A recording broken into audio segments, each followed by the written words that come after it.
Latifa El Bouabdelaoui, directrice générale du Centre islamique pour le développement du commerce, a participé à la 7e édition des Financial Africa Awards lors de la table ronde arabo-africaine. À cette occasion, Financial Africa a échangé avec l'ingénieur et experte en commerce international qui a partagé son analyse sur l'état des relations économiques et commerciales entre le monde arabe et l'Afrique. Elle a également mis en avant les leviers essentiels pour renforcer cette coopération durable entre ces deux régions. Les relations commerciales entre le monde arabe et l'Afrique sont en croissance continue. C'est des relations qui ne datent pas d'aujourd'hui. Les deux régions forment l'un des plus naturels corridors économiques, financiers et humains depuis bien longtemps. Mais aujourd'hui, nous avons une opportunité pour faire de ce partenariat, de cette richesse de relations historiques, un vrai partenariat stratégique. Pourquoi c'est important de développer le partenariat entre les deux régions? D'abord,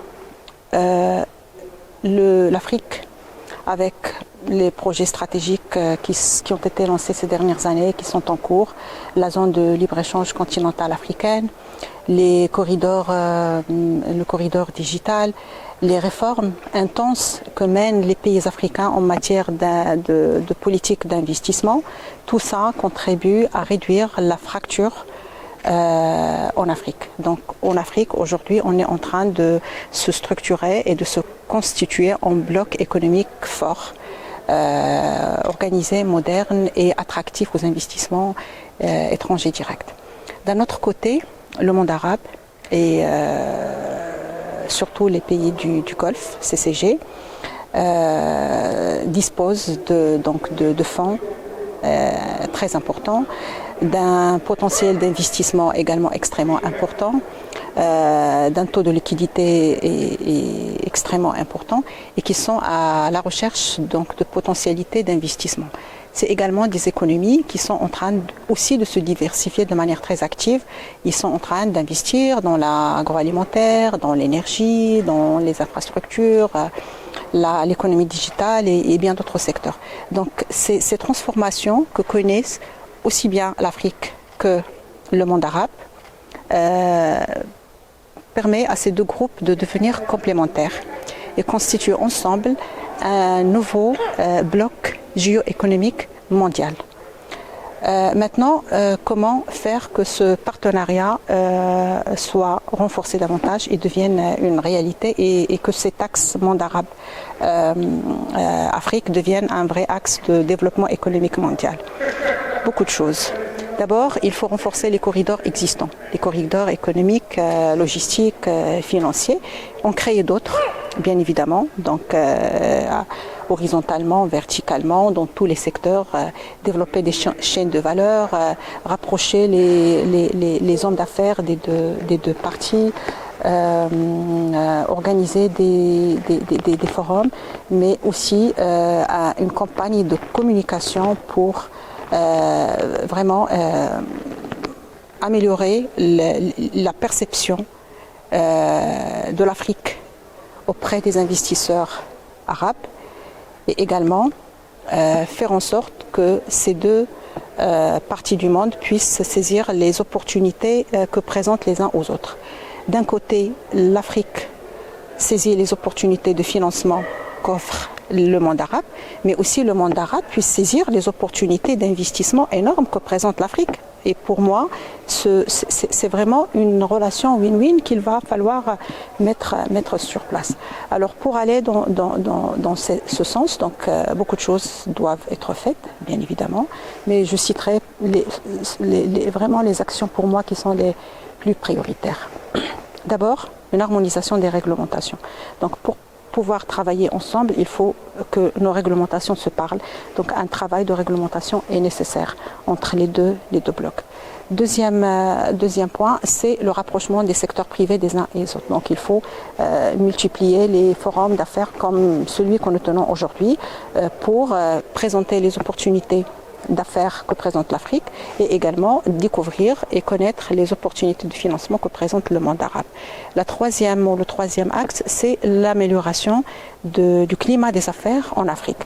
Donc, on sait tous que beaucoup d'efforts sont en train d'être faits par tous les pays africains, donc vraiment des efforts colossaux sont en train d'être déployés, mais je pense que nous devons encore faire plus d'efforts et accélérer la cadence pour vraiment être au rendez-vous, sachant qu'aujourd'hui la concurrence elle est mondiale. Ça ne se passe pas contre le monde arabe et l'Afrique, c'est le monde entier qui est en train d'essayer d'attirer le maximum d'investissements. Donc un travail d'harmonisation, de réforme, d'amélioration du climat des affaires s'impose. Peut-être le quatrième point, et il n'est pas des moindres, c'est le renforcement des capacités institutionnelles et ressources humaines en Afrique.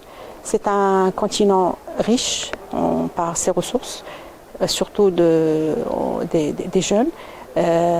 Donc nous gagnerons à vraiment renforcer les capacités de cette population en termes de nouveaux métiers mondiaux, de langue et bien d'autres capacités. Mais nous devons également renforcer les institutions de nos États membres. Aujourd'hui, c'est vrai, on a des projets, on a des potentialités, mais encore faut-il qu'on soit capable de bien les pitcher et les présenter au monde. Donc un renforcement de capacités institutionnelles également s'impose dans ce sens. Et là, on est vraiment dans le mandat du Centre islamique pour le développement du commerce. Nous avons une feuille de route très claire et très ambitieuse pour permettre et accompagner nos États membres dans ce sens. Aussi bien les pays africains pour qu'elles puissent catcher les investissements et attirer les investissements des pays arabes, mais aussi les pays arabes pour qu'elles puissent découvrir et catcher les opportunités d'investissement que présentent les pays africains. Alors cette feuille de route, elle est organisée en 4 axes principaux. Le premier, c'est la promotion des investissements. Donc nous avons cette année et l'année 2027 prévu l'organisation d'un certain nombre de forums économiques, de business forums, de missions B2B entre les pays africains et les pays arabes. En termes de deuxième axe, c'est la facilitation du commerce. Nous accompagnons également les pays africains dans la facilitation du commerce. Qui dit investissement dit commerce. Donc quand les investisseurs vont venir pour investir en Afrique, c'est pour exporter leurs produits et donc il faudrait faciliter et importer peut-être des matières. Donc il faut un effort de facilitation du commerce. Et l'un des axes les plus importants que nous avons en termes de facilitation du commerce, c'est la digitalisation. Donc nous allons travailler avec un certain nombre de pays sur la digitalisation des documents du commerce extérieur. Et bon, peut-être un exemple, un projet phare dont je suis particulièrement fière, c'est de digitaliser les documents de transport terrestre en Afrique. Et donc on va commencer par l'axe Casablanca, Maroc, Cameroun. Et l'objectif, c'est vraiment de faire en sorte qu'un camion qui part du Cameroun puisse traverser la côte atlantique avec le moins de, disons, en gagnant sur le temps du trajet que sur les coûts. Et ça, ça va être grâce à la digitalisation des documents. Donc ça, c'est par rapport à la facilitation du commerce. Le troisième élément, c'est le renforcement des capacités institutionnelles. Donc on a un programme de renforcement de capacité d'un certain nombre d'agences de promotion des investissements en Afrique. On va faire 3 pays cette année et accélérer la cadence l'année prochaine, faire beaucoup plus. Et donc le renforcement institutionnel consiste à accompagner ces agences de promotion des investissements à avoir une vraie stratégie de communication et de promotion de leurs investissements. On va également les accompagner à structurer les projets d'investissement pour qu'ils soient lisibles et pour qu'ils puissent parler aux investisseurs potentiels. le quatrième élément, et c'est l'intelligence économique. Donc on va élaborer un certain nombre de documents pour faire connaître nos États membres au monde entier. C'est des profils pays qui présentent le pays, le potentiel d'investissement qu'il présente, les contacts dans ce pays. Donc c'est des profils pays développés, adaptés, qui puissent présenter les opportunités d'investissement de nos États membres. C'est un travail qu'on va faire en partenariat avec les API de chaque pays.